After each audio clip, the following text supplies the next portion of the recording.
G'day from the heart of the Masai Mara in Kenya. Yesterday I flew from Dubai to Nairobi and had the time of my life dining at 35,000 feet. And in this video, I'm going to share with you what it's like to dine first class on Emirates Airlines. But first, let me step back to the start of the journey at the Edition Hotel in Dubai.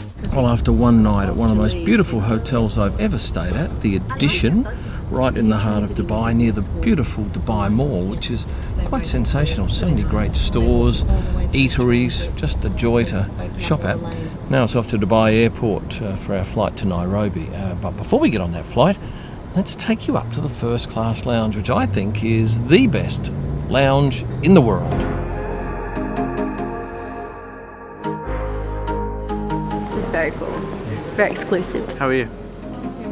That's good to hear. Nothing screams Kim Il-min more than a portable doona. One of the great things about going first class when you leave from Dubai is you get a separate entry for your vehicle. You then get porters that carry all your stuff to the lounge and they don't expect a tip.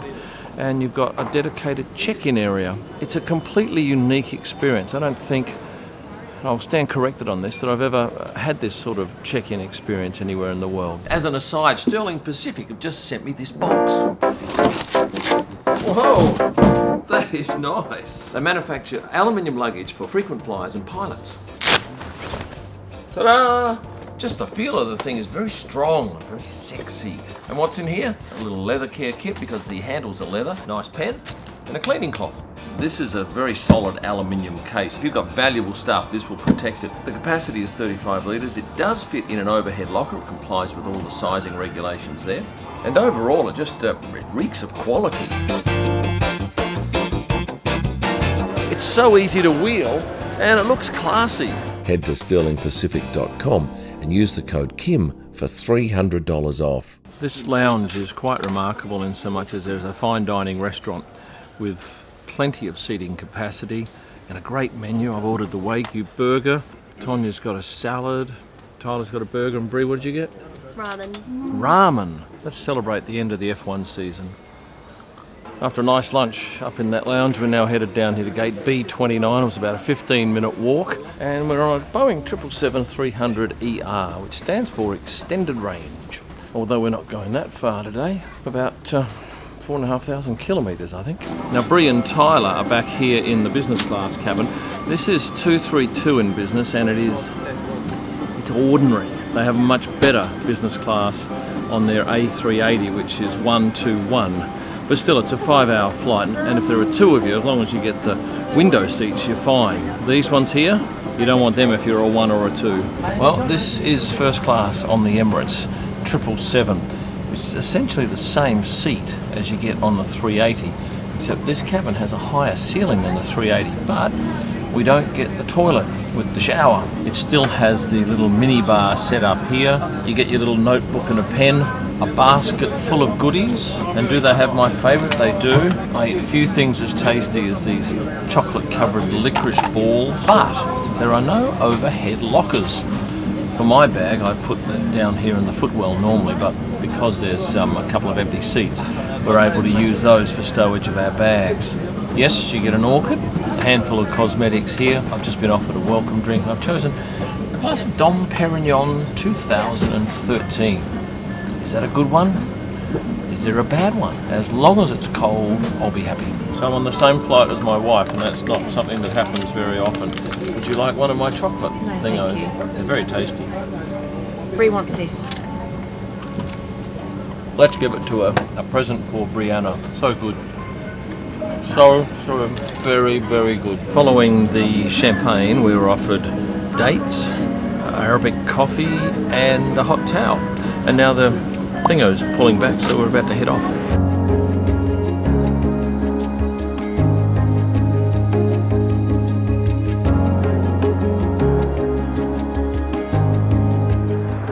This is quite a small toilet for a first class cabin. If you travel first class on the A380, you get a much larger toilet with a shower.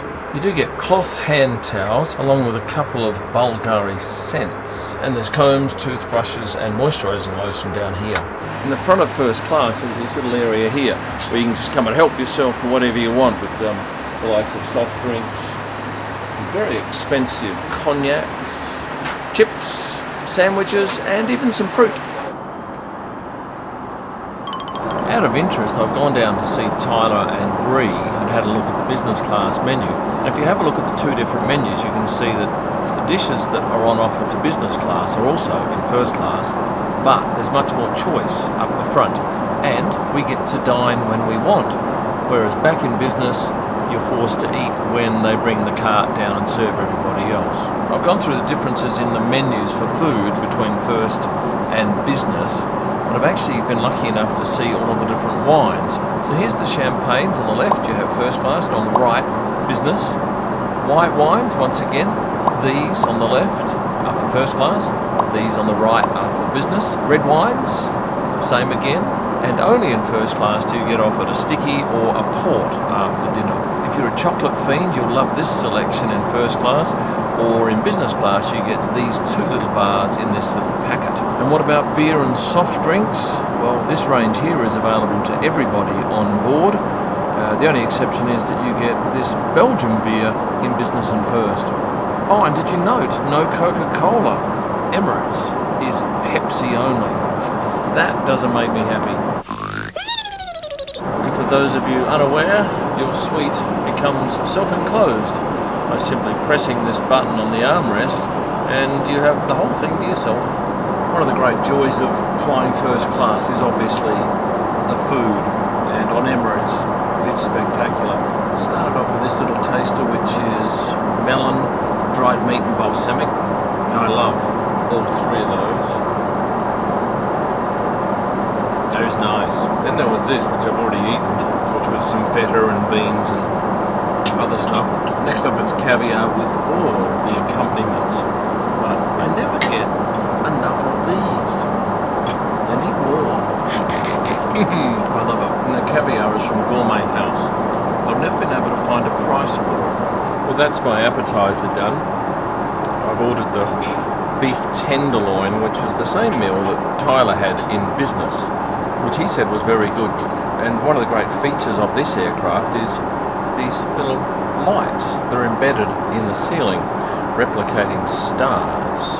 The service on this flight is top-notch.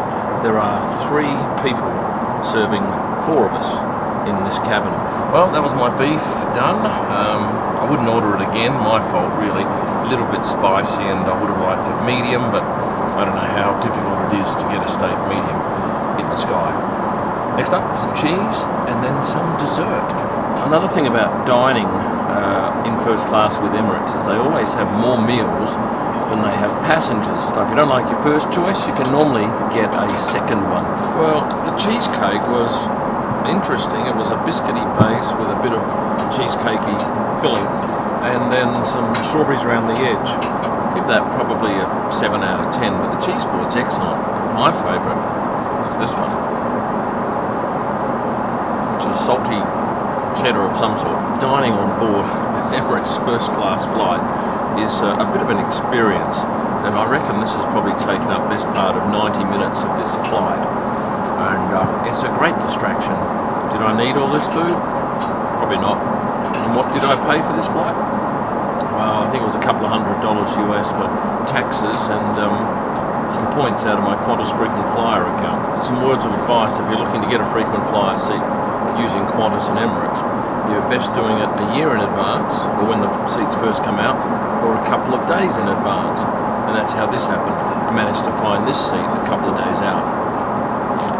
Anyway, I'm going to stop eating now because we're about 25 minutes away from landing.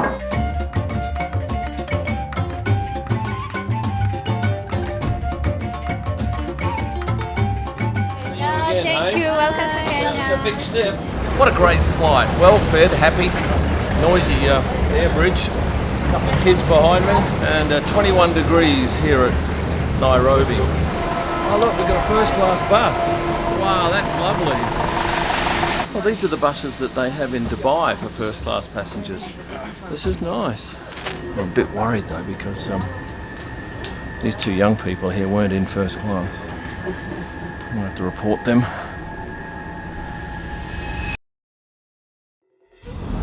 After a good night's sleep, we're now off to Wilson Airport for our flight to Masai Mara, and we're going to one of the Kempinski camps. I think you're going to like it.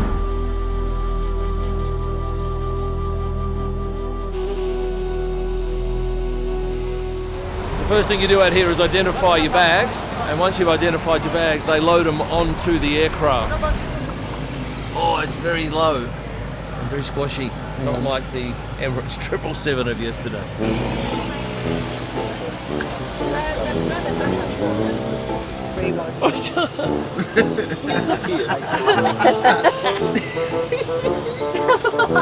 It's not very comfortable. You're going to stay like that? Yeah, for the whole flight. Right, first thing.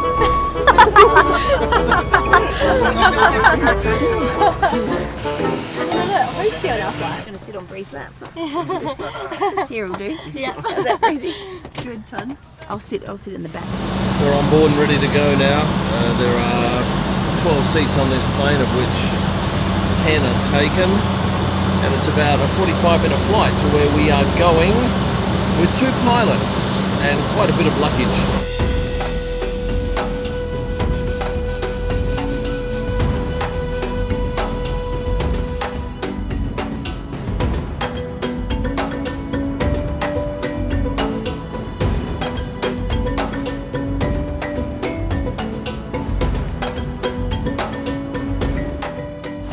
Well, 50 minutes after takeoff, we've landed here at this airstrip out in the middle of the Mara, and it was interesting flying over the slums, and in the background you see the wealth of the city of Nairobi.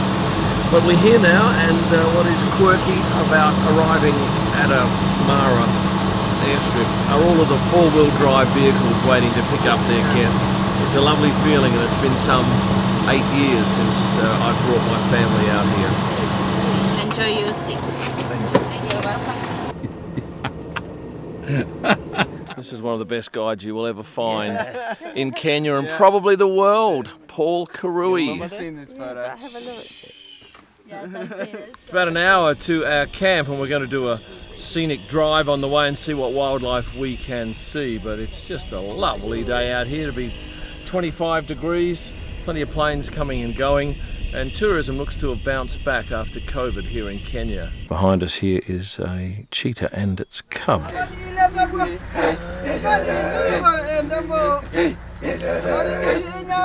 Kim, thanks for having Most us. welcome, and thank you for coming. You're most welcome. It is a pleasure. Please. Asante sana. Karibu.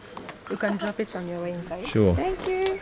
Welcome to the Olare Mara Kempinski camp. We've got 5 nights here, then 4 elsewhere. But it's pretty darn nice right up there in terms of camps. It's even got a pool. And one of my favourite things about this camp is that they have my book here, Africa on Safari. Tonya and I shot in Africa for some 26 weeks over 2.5 years to produce this book. Yeah, get online, get it at kimelman.com. You will absolutely love it.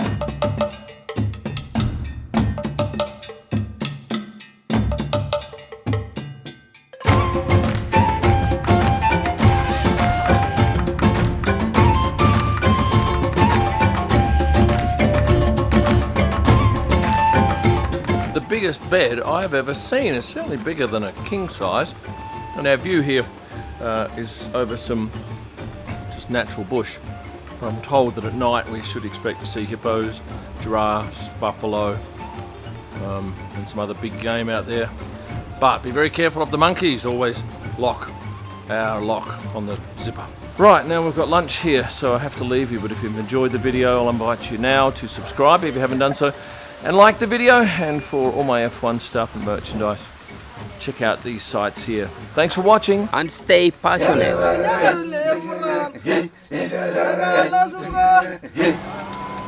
Clean up an aisle 9 and bring a bucket.